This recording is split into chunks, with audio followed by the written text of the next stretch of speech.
আসসালামু আলাইকুম। ইউটিউব চ্যানেলে একটি ইন্টারভিউ শুনেছিলাম বাংলাদেশের দেশবরেণ্য কোচ, মেন্টর, ক্রিকেটে সবাই যাকে চিনেন, শ্রদ্ধা করেন, নাজমুল আবেদীন ফাহিম সাহেবের কথা।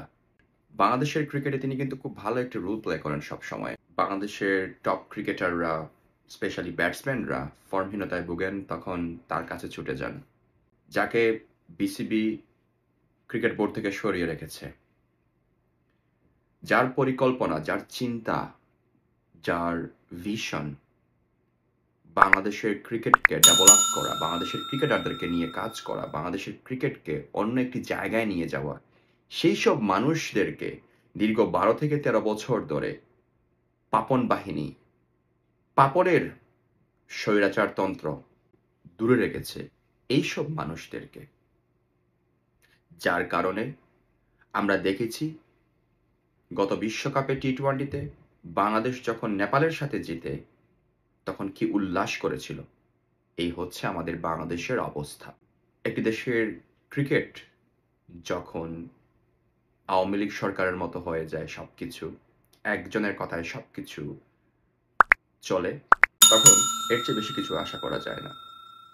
অবাক লাগে, আমাদের এত ক্রিকেট ফ্যান, আমরা ক্রিকেটকে এত ভালোবাসি, আর পাপন কখনোই চিন্তা করলো না, পাপনের আশেপাশের মানুষ কখনোই চিন্তা করলো না যে এই ক্রিকেটকে আমরা কিভাবে এগিয়ে নিয়ে যাব, আমরা কিভাবে ক্রিকেট প্লেয়ার তৈরি করব।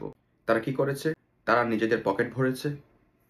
এই বিসিবির কর্মকর্তাদের মধ্যে এক একজন 5-6টা ক্লাবের মালিক। তারাই এই ক্লাব করে, কাউন্সিলরশিপ করে, ভোট বাণিজ্য, তাদের নিজেদের জায়গা সবসময় পাকাপোক্ত করতে ওই কর্মকর্তাদেরকে ব্যবহার করেছে। এমন কোনো দুর্নীতি ওরা না করেনি। ক্রিকেটকে ধ্বংস করেছে। দীর্ঘ 12-13 বছর ধরে ক্রিকেট নিয়ে যে কাজ হয়েছে বাংলাদেশে, আসলে কিছুই হয়নি। আপনি দেখান, মাশরাফি, সাকিব, তামিম, মাহমুদুল্লাহ, মুশফিকুর রহিম পরে আর কোন ক্রিকেটাররা এখনো বাংলাদেশে নতুনদের মধ্যে কনসিস্টেন্সি আছে বা কনসিস্টেন্ট পারফরমেন্স করেছে? Can you show me any player? আমি এটাই বলছি যে বাংলাদেশের ক্রিকেটে আমরা সবাই জানি, শুধু আমি বলছি না, আমাদের সবাই জানি যে আমাদের ক্রিকেটকে ধ্বংস করার মূলে হচ্ছে পাপন, পাপনের আশেপাশের মানুষগুলো। এক মিরপুর ক্রিকেট স্টেডিয়াম, এক চিটাগং, আর সর্বশেষ সংযুক্ত হয়েছে সিলেট। এর বাইরে আমরা কোনো কিছুই চিন্তা করতে পারিনি।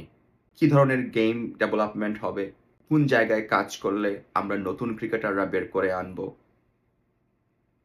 আমাদের ক্রিকেটারদের এডুকেশন ব্যাকগ্রাউন্ড নিয়ে আমরা কিভাবে কাজ করব, ওই ক্রিকেটারদেরকে এডুকেশনটা দিব, আমরা কিছুই চিন্তা করিনি। আপনি পার্শ্ববর্তী ভারত দেখুন, শ্রীলঙ্কা দেখুন, আর আমাদেরকে দেখুন। আমরা এক বিপিএল নিয়ে পড়ে আছি, আর ওই বিপিএল থেকে আমরা কোনো ধরনের ক্রিকেটার বা ভালো পারফর্মার তুলে আনতে পারিনি ন্যাশনাল টিমে। আর যারাই 1-2 ম্যাচ খেলেছে বিপিএল থেকে আবার বাদ পড়ে গিয়েছে। তার মানে কি? তার মানে আমরা রুট লেভেলে কাজ করিনি, আমরা মাঠ বাড়াইনি। আমাদের যেটা ইনফ্রাস্ট্রাকচার উন্নয়ন দরকার, ডেভেলপমেন্ট দরকার বাংলাদেশে সব জায়গায়, সেটা নেই।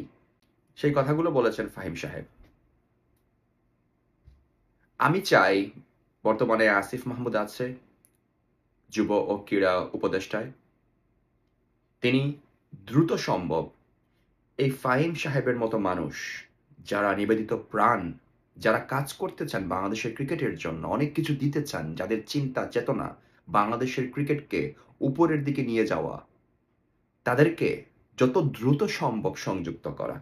আর যেগুলো রিসেন্টলি দেখা করে এসেছে, ওইগুলো হচ্ছে পাপনের চামচা, বেশিরভাগই পাপনের চামচা। আর যারা কথা বলতে চেয়েছে কিন্তু কথা বলতে পারেনি, বা যাদের অনেক দিন ধরে ইচ্ছা বাংলাদেশের ক্রিকেটকে ভালো একটি জায়গায় নিয়ে যাবে, তাদেরকে দ্রুত সংযুক্ত করা, তাহলেই আমাদের বাংলাদেশের ক্রিকেট আগাবে।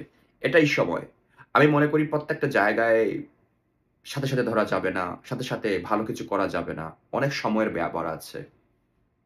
কিন্তু যে জায়গায় কাজ করলে আমাদের সম্ভাবনা আছে, সেই জায়গায় কাজ করা খুবই উচিত। আশা করি আসিফ মাহমুদ সেই বিষয়টি দেখবেন।